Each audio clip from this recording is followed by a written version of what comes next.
we know that China started the Belt and Road Initiative, and the CPEC is one of the most important projects of Belt and Road Initiative. So what do you think the advantage CPEC or Belt and Road Initiative bring to Pakistan? And more importantly, we know that recently many people, they started to criticizing Belt and Road Initiative, saying that there's this financial trap for developing countries or emerging economies. So what do you think of this? To the critics, I would say that this jealousy doesn't look too good on them. When other people who were not focused on such great initiatives, when they saw the One Belt, One Road not only take off, but take off in such a spectacular manner, they start trying to undermine such projects and such initiatives. But I don't think that they will succeed. We don't talk. The Chinese and the Chinese government is not about just their words. They're about their actions. And the One Belt, One Road initiative, particularly, I can't speak for others, I don't know the details of what other countries are doing with this. The China-Pakistan economic corridor has been a fundamental game changer for the economies of our two countries, and this is just the start. Rather than criticizing, undermining, I would suggest that other countries, if they think they can do better, then they should provide their alternative, because I hear a lot of talk from other countries also about the sort of development and work that they want to do internationally. But I don't see anyone coming close to the vision of the One Belt, One Road initiative.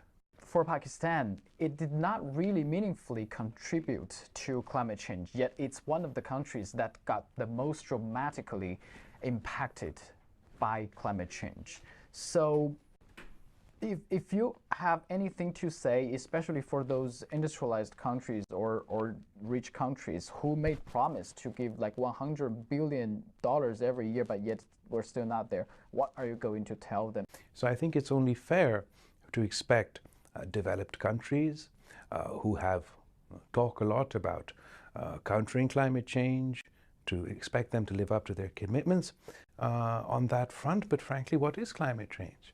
Climate change is the price we poorer countries pay, the whole world is paying, for the industrialization of rich countries.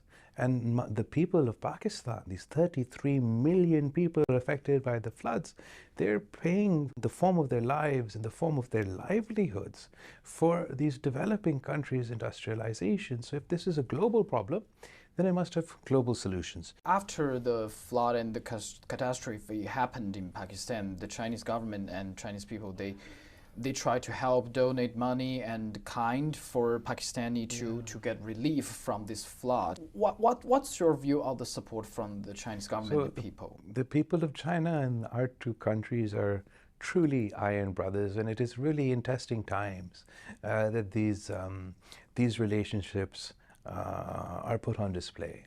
And obviously, we're very grateful to the government of China for the assistance that they have offered in the form of cash assistance or supplies such as tents and other things. But more than that, I'm appreciative of the people of China and the way in which the entire society galvanized to offer assistance. And I think Pakistan and China can set an example of how we can build back better, build back greener, in a more resilient manner, lead the climate infrastructure conversation.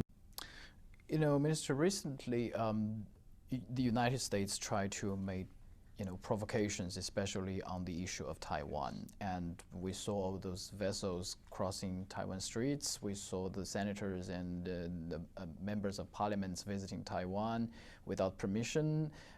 What do you think of these provocations from the United States?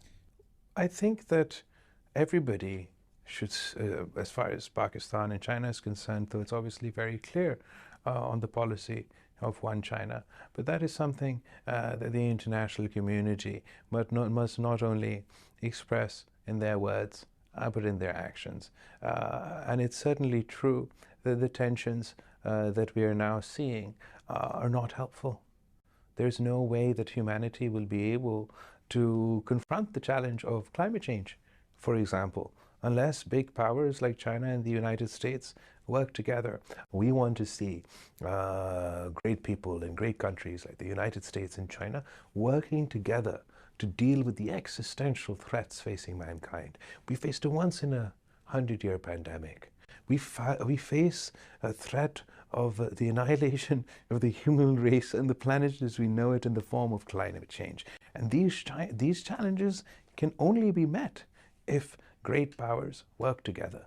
If we're going to be divided, if we're going to be fighting, if we're going to have conflicts, then we will be distracted amongst ourselves and we lose the greater fights.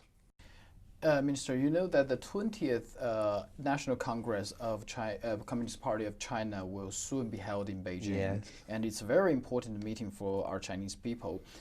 For you, what's your expectation for China-Pakistan relation, especially after the meeting? We're really looking forward to this meeting. I think it's going to be a historic event and it'll have an impact within, obviously, your own country, but I think the whole world is waiting to see the developments and the messaging that comes out from this meeting. As far as Pakistan-China relations are concerned, we are forever friends, and we have forever been friends. And we know that no matter what times will bring, the future will bring, one thing is for certain, that the people of China and the people of Pakistan will be standing side by side to face the challenges to come. We actually have called Pakistani people Iron Pack. Why do you think the people in two countries were so friendly? I think that this is the genuine nature of our relationship. It's not a transactory relationship.